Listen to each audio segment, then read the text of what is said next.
안녕하세요, 시우입니다. 지난번 사진 측면에서의 아이클라우드 설명 영상 많은 분들이 봐주시고 추가로 질문이나 고민 댓글을 정말 많이 달아주셨어요. 아이클라우드에 대한 개념이나 장단점 설명이 필요하신 분들은 이 영상에 잘 설명되어 있으니까 먼저 보고 와주시고요. 오늘은 질문 댓글들 중에서 많이 겹쳤던 질문이나 유용한 질문들 선별해서 답변해드리는 시간 가져보도록 하겠습니다. 바로 시작할게요.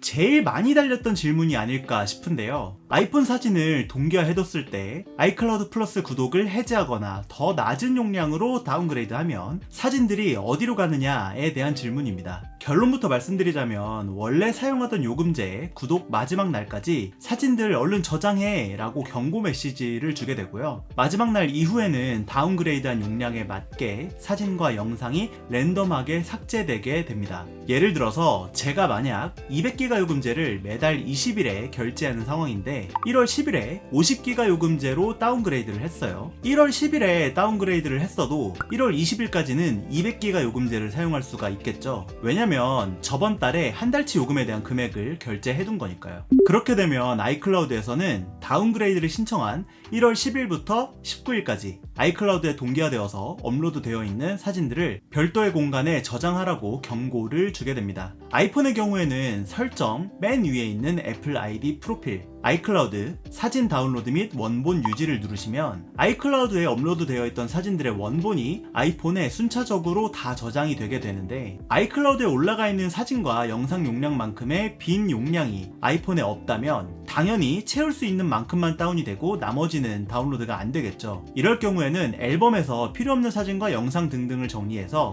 아이클라우드에 동기화된 사진 용량을 줄여주거나 아이폰에 존재하는 필요 없는 앱 등등을 정리해서 용량을 확보해 주시거나 윈도우나 맥 데스크탑의 아이클라우드 이용해서 사진을 다운받은 후에 데스크탑에 사진을 보관해 주시거나 그 파일을 외장하드 같은 곳에 옮겨서 보관해 주시는 수밖에는 없습니다. 데드라인인 1월 19일이 지나고 20일이 되면 내가 다운그레이드한 용량에 맞게 사진들을 남기고 나머지 사진은 아이클라우드에서 삭제가 되게 되는데 이 삭제되는 기준은 랜덤이라고 해요.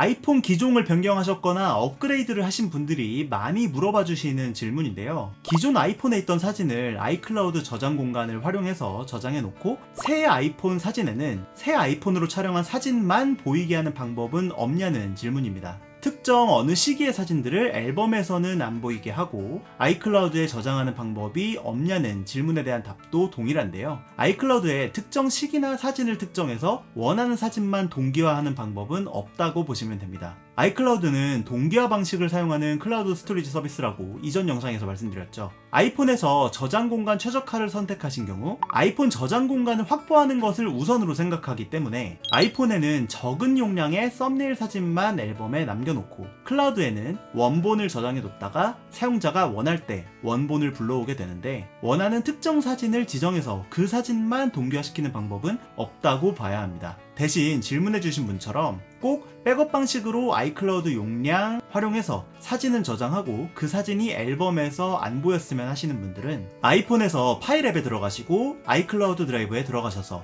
이곳에 폴더를 만든 뒤에 사진첩으로 이동하셔서 원하는 사진과 영상을 업로드 해주시면 아이클라우드를 외장하드처럼 백업 방식으로 사용하실 수 있어요. 여기에 사진을 업로드하고 나서 앨범에 있는 사진을 지우면 동기화 방식을 이용한 게 아니기 때문에 아이클라우드 드라이브에 업로드된 사진은 삭제되지 않게 됩니다. 아이폰에 있는 전체 사진을 올리고 싶으신 분들은 앨범에서 오른쪽 위 선택 눌러주시고 한 손으로 드래그해서 가장 아래에 있는 사진 몇 장 정도를 선택하신 뒤에 아이폰 최상단을 눌러서 맨 위까지 올라가 주시면 전체 선택이 가능하긴 한데요. 저처럼 사진 양이 많으면 이 사진들을 공유하기 눌렀을 때 사진 앱이 튕겨버리더라고요. 한번 시도해보시고 앱이 튕기게 되면 사진 분량을 나눠서 공유하기 버튼 누르고 파일의 저장을 누르시고 아이클라우드 드라이브에서 아까 만들어둔 폴더에 업로드를 해주시면 되겠습니다. 사진 앨범에서 보관함을 누르시면 연, 월, 일 버튼을 눌러서 시기별로 나눠진 사진을 보실 수 있으니까요. 특정 시기의 사진만 업로드하고 싶으신 분들은 물론이고 전체 사진 업로드 하시는 분들도 여기서 나눠서 하시는 게 더 편리하겠죠.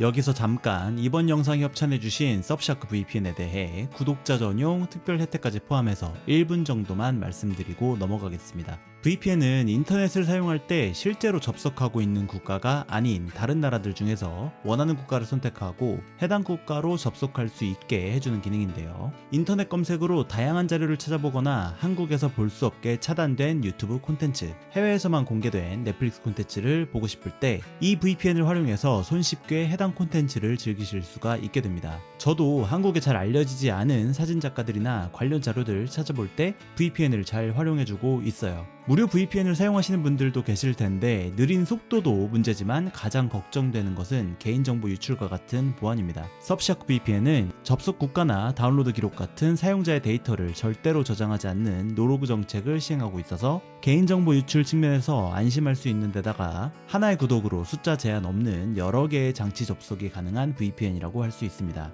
영상 설명란과 고정 댓글에 있는 링크, 구독자 전용 프로모션 코드 CU 사이트를 활용하셔서 서브샤크 독점 할인과 5개월 추가 이용 혜택 받아가실 수 있고요. 처음 이용하시게 되면 30일 이내 환불이 가능하니까요. 충분히 무료로 사용해보시고 결정해보시는 것도 좋겠습니다. 아이폰을 분실하거나 교체했을 때 기존 기기에서 사진이 지워지면 어떻게 되냐고 물어봐 주신 분들이 있어요. 우선 아이폰을 교체하신 경우에 다른 아이폰으로 가시거나 갤럭시 등의 타사 스마트폰으로 가시는 경우가 대부분이겠죠. 일단 아이폰으로 가시는 경우에는 새 아이폰으로 옮기실 때 분명 아이클라우드 백업이나 데스크탑에 백업해 놓는 방식 등등을 사용해서 기존 아이폰의 데이터를 옮기실 거라는 생각이 들어요. 그리고 기존 아이폰에서 사용하던 애플 아이디와 같은 아이디로 새 아이폰에도 로그인을 하실 거고요. 이런 작업들이 완료된 이후에 애플에서는 사용자가 아이폰을 2개 사용하고 있다고 생각하기 때문에 새 아이폰에서도 기존 아이폰에서도 사진이 똑같이 동기화가 되게 됩니다. 기존 아이폰과 새 아이폰에서 각각 촬영한 사진을 각각 앨범에서 똑같이 확인할 수 있고 한 아이폰에서 지우면 각 아이폰 앨범에서도 다 지워지게 되는 것이죠. 이게 싫으시다면 기존 아이폰을 초기화하셔서 나 이제 이 아이폰 안 써 하는 의사표시를 하시거나 기존 아이폰에서 설정, 애플 아이디 프로필 누르시고 아이클라우드, 사진에서 동기화를 꺼주시면 됩니다. 그 후부터는 사진을 지우거나 촬영해도 동기화를 꺼뒀기 때문에 연동이 되지 않아요. 그리고 우리가 아이클라우드를 사용하는 목적이 물론 용량 확보의 측면도 있겠지만 기본적으로 아이폰을 분실했을 때 데이터 유실을 보호하기 위한 목적도 분명히 있습니다. 아이폰을 분실했을 때 누군가가 아이폰을 주었다면 아이폰 잠금 해제를 할 수 있는 가능성이 무척 낮죠. 타인이 잠금 해제를 하고 사진 앨범에 들어가서 사진 삭제를 할 확률이 매우 낮다는 뜻인데 혹시나 그게 가능할 경우 혹은 아이폰 잠금을 아예 안 해두신 경우에는 불안하실 수 있습니다. 사적인 내 사진을 볼까봐도 두렵고 그 사진들을 함부로 삭제할까봐도 두렵죠. 그래서 이런 경우에는 아이패드 같은 다른 기기에서 나의 찾기 앱에 들어가시거나 데스크탑에서 아이클라우드.com에 들어가셔서 애플 아이디로 로그인을 하시고 분실 모드를 켜시면 아이폰을 찾는 데 도움이 되는 최소한의 기능만 빼고 분실 모드를 풀기 전까지는 잠금 상태가 되기 때문에 데이터 유출에 대해 안심하실 수 있습니다. 이 아이클라우드 사이트에서 여태까지 동기화된 사진들도 잘 확인하고 다운받으실 수 있고 잃어버린 아이폰 데이터 초기화까지 하실 수 있어요. 지난 영상 보시고 아이클라우드 플러스가 나한테 또 맞는 것 같아서 구글 포토에서 아이클라우드 플러스로 클라우드 스토리지 서비스를 바꾸고 싶다는 분들이 계셨습니다. 이때 구글 포토에 있는 사진을 어떻게 옮길지가 관건일 텐데요. 가장 편한 방법은 맥북, 아이맥 같은 맥 기반 데스크탑이나 노트북을 활용하시는 겁니다. 제가 설명란에 적어둔 구글 테이크아웃 링크에 들어가시고요. 구글 포토에 체크하셔서 전체 내보내기를 하시면 구글 포토에 저장된 사진을 전부 다운받으실 수가 있어요. 다운받으신 후에는 압축을 푸시고 해당 사진을 전체 선택해서 맥 안에 있는 사진 앱에 던져주시면 동기화를 기반으로 하는 아이클라우드 사진 앱에 저장이 되게 되고 간단하게 사진을 옮길 수 있게 됩니다. 윈도우 유저분들은 똑같이 테이크아웃에서 구글 포토에 있는 사진들 다운받으시고 앞에서 설명해드린 아이클라우드 웹페이지에 들어가셔서 사진 업로드를 선택하시고 해당 사진들을 업로드하시는 방법이 있겠습니다. 컴퓨터 없이 모바일로도 가능하기는 한데 구글 포토 앱에서 한 번에 원본 사진을 다 선택하고 다운받으면 앱이 튕길 가능성도 높고 원본 사진을 다 다운받을 만한 용량도 있어야 하기 때문에 추천해드리지는 않고 있어요. 아이클라우드 플러스에서 가족 공유를 사용할 때 5명이서 200기가를 사용하면 인당 40기가를 사용할 수 있는 건지 아니면 인당 200기가를 사용하실 수 있는 건지에 공유에 대한 질문이 있었습니다. 제가 지난 영상에서 가족 공유에 대해 말씀드렸죠. 200기가 이상 요금제일 때 원하는 사람을 초대해서 최대 5명까지 용량을 공유할 수가 있는 서비스인데, 요약해서 말씀드리자면 200기가 요금제를 사용하고 있을 때 5명끼리 가족 공유를 사용하면 인당 200기가인 것도 아니고 인당 40기가인 것도 아닙니다. 그냥 200기가라는 정해진 용량을 5명이서 사용하는 만큼 나눠서 가지게 되는 거예요.